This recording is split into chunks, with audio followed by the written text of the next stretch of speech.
On today's Minute of the Apes, we're still trying to wrap our heads around how we're going to figure out all these audio differences.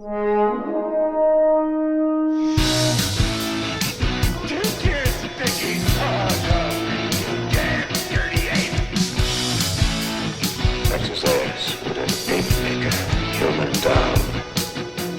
It talks. With a divine bound.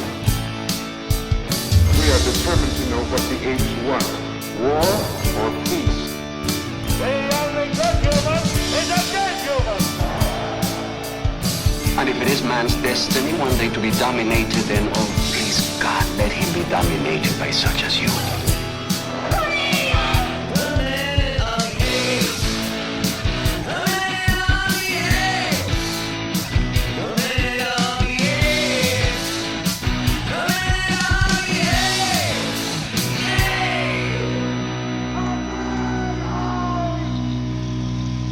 Hello and welcome to Minute of the Apes, the daily podcast. We break down every minute of the Planet of the Apes movies, 1 minute at a time. I'm Todd. That's Sean.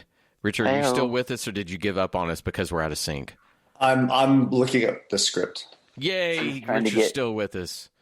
He's trying to get NSYNC. Oh, hey, maybe he can show us his dance moves. You know, Sean used to do the NSYNC dance moves for me. Bye. That's what I got.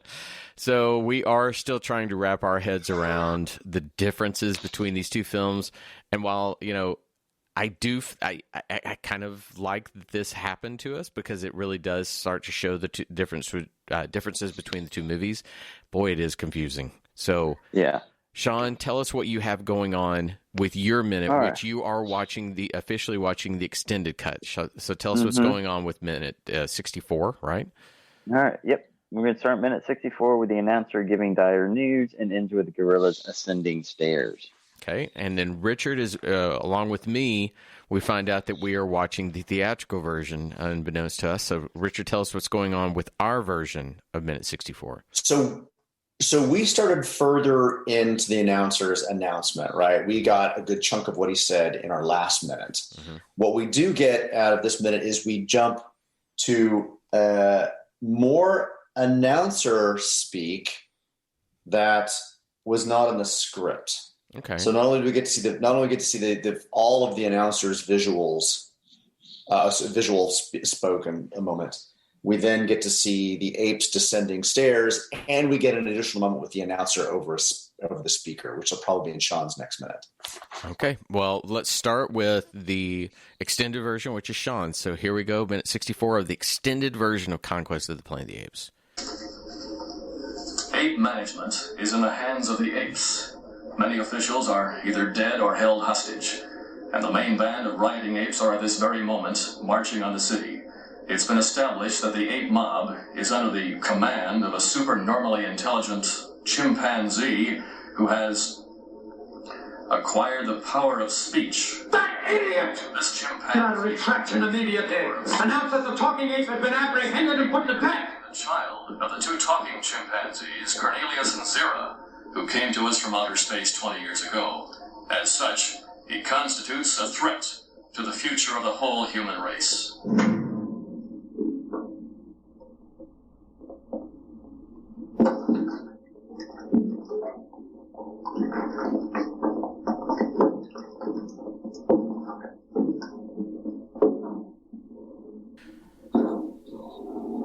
And now, here's the theatrical version, which is what Richard and I are watching, of minute 64 of Conquest of the Planet of the Apes.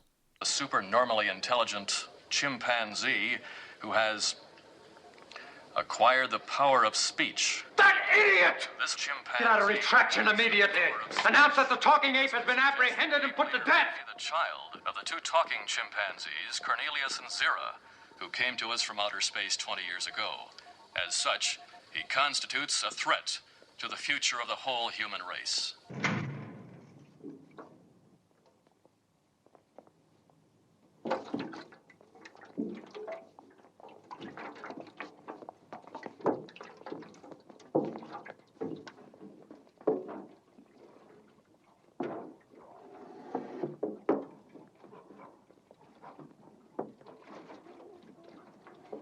Governor Breck has just issued this order to all civilians. Go to your homes, stay in your home, and lock your doors. Above all, do not panic.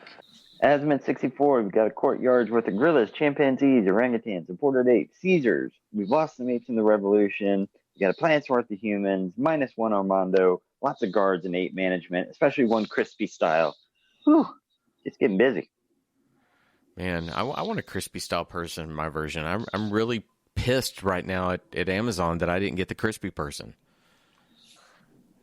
So now we get to what you were talking about yesterday about the change in attitude, where he's all, hey, everybody, everything's fine. Just lock yourselves in your houses. Everything will be great. And he gets the announcement, holy shit, ape management in the hands of the apes. Well, he gets handed a piece of paper like he's a newscaster, right? And he says, ape management is in the hands of the apes. Men officials are either dead or held hostage, and the main band of riding apes are at this point marching on the city. It has been established that the ape mob is under command of a supernormally intelligent chimpanzee who has acquired the power of speech. How would he know that? Yeah, that's exactly what my note said. How did he get any of this info? We haven't seen Caesar send demands. We didn't see hostages. How do they know Caesar can speak? Who gave him all this info? And Breck jumps back in and says that idiot, get a retraction immediately, announced that the talking ape is apprehended and put to death. Because as far as Breck knows, that's true. When is Caesar? I guess they saw Caesar spoke over the speaker comm. The PA. Yeah. Well, why aren't we being told that story? Why don't we see this announcer get that information? Why don't we see a newsroom where someone says, "Oh my God, is that their son?" Also, why are we only seeing this guy read on camera? Would the more appropriate thing not be to show the people's reactions in the square as they're running away and show their fear, juxtapose those two together and show the mounting terror that goes along with this? It's just a lot of jumping to conclusions. So with Dane, when you said that some of what he's saying is not in Dane's script, what's the difference? No, I mean, what he's saying here is the next minute, the little bit that he says about being calm in the next minute, that's not in Dane's script. Okay. Dane does have all this in here. And again, it even comes from nothing. I mean, there's no reason why this announcer would have all of this information unless witnesses at the command center, at the ape management, had seen Caesar do these kinds of things, right? Because think about it. Caesar killed the guard that was shocking him on the table.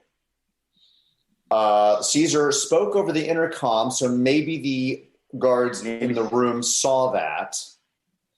It would have been interesting if they would have shown the guards at least reacting, seeing it was an ape up there. But as far as we know, nobody knows that. That's how he was able to fool the guards into protecting the $50,000 worth of apes.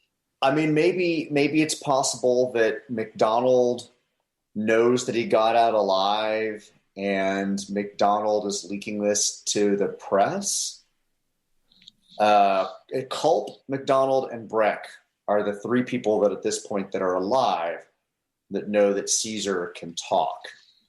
And Hoskins. Culp, Hoskins, McDonald, and Breck are the ones that know that Caesar can talk. McDonald is the only one that should know that he's alive.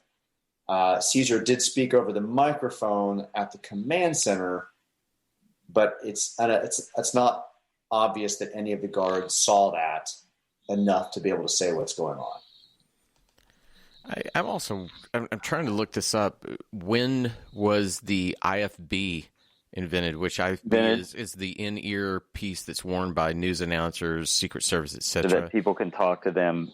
Yeah, this would be such an easier scene if it were him listening in on an earpiece, and if you started all this information that he shouldn't have could be being fed to him through there.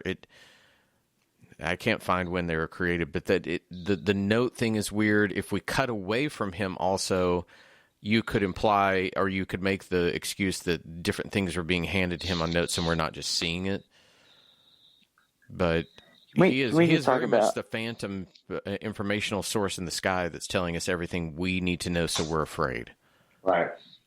Well, can we just talk about how John Oliver got this role as the announcer? Yeah, he does look a little bit like John Oliver. Anybody looked up this guy? Anybody know who he is? Because he's got a very announcing voice.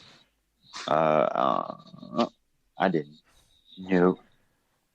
I'm sorry. I'm stuck down the rabbit hole of IFBs and when did they get released to the world? 1967. So they would have had IFBs by now. Use an IFB instead of a piece of paper, damn it. Especially because they're living in the future. Yeah. Well, they can't use a speaker for outdoor. They have to use an air vent. So. Oh, that's a good point, Richard. I'm asking a lot. You're asking a lot. But maybe in the future we've gotten economical and our air vents are also speaker systems. Who knows? Might be. They had dual purpose. Right. Okay. So Alexa is up in my air vent right now. So the announcer starts telling, the history of Caesar. How does he know this? Because in the past, everybody thought that Caesar was dead. So why is he thinking that Caesar is alive? Yeah, I wondered that too because the general public saw Caesar and his parents get killed on the boat. So as far as they know, he's dead. And there's been no indication that he's alive. And like Richard has said, only 3 or 4 people know that Caesar can talk. So all of a sudden, this is all big shit about Caesar that people, it'd be like us talking about all of a sudden, I don't know, Tupac Shakur is leading something. He's been dead for 20 years. What the hell are you talking about? Yeah. And it would have helped maybe if a journalist at some point was interviewing the governor and something was implied about speech, or maybe that person accidentally oversaw Caesar speaking, and then we see them in the newsroom and they put this together, then Brett could be losing his shit. Tell them he's dead, but you're absolutely right. Where would this come from? No one knows about it. A press conference would have been a fantastic place for this to be revealed, where there's a small assemblage of reporters that are asking Breck about that. And then one of them does that kind of far left field, hey, we've heard reports of a talking ape. And he's like, what? No, there is no talking ape. The talking ape is dead. And then they begin, is this connected to Zero and Cornelia? Like that would be. And then you see one reporter take off his glasses and hat, and it's Caesar, and he goes, no, I am that talking ape. But I don't know, the everything the announcer says is great to put fear into the population. Mm-hmm. It's great to rile people up. It's an odd summary that we don't really need for us to hear that would have been better placed at the beginning of the film. Speculation that it's 20 years would be 20 years since the death. 20 years since the death of Zero and Cornelius. Exactly. Yeah. And their progeny was killed. But was he? Today, this ape would now be 20 years old and blah, blah, blah, blah, blah. Just to kind of get everybody kind of fear. A very easy subplot could have been something that, the Big Brother news information, somebody got into the camera system within Ape Control, and they actually saw Caesar speak. Right. And we've intercepted in that we have this footage, and here he is, and he's like, he says something. That actually would be even more terrifying to the people. It's not just a rumor. You're seeing that footage. There are ways they could have made this work, but. And then you just cut to one person. Fake news. Yeah, we could have done the fake news. I mean, when Breck says that idiot, get out of retraction, immediately announced that the talking ape has been apprehended and put to death, there's a couple of things happening. Yes, this is what Breck believes. Breck firmly believes that Caesar is dead. Mm-hmm. Yeah. The second point is he's now having to put out an attraction. There really was a talking ape. Oh shit, we didn't tell you. He's been put to death there. Everything's fine. Like he's not like this dual this is what he believes, and the fact that, oh shit, he has to actually reveal that he's done this thing. And he's got it in writing. Oh my. So then from after that, then we cut to guerrillas sneaking into where Caesar was staging his revolution of having all the supplies brought in. The ape washroom. Dane calls it the ape washroom, which is a really, really kind of weird looking basement washroom. I don't see any. It's a washroom as in like a laundry room, like is it a utility room? Because it does. I think of bathroom when I hear washroom. Anyway, so anything else we want to add about this? that would suggest the ape leader, maybe the child, thought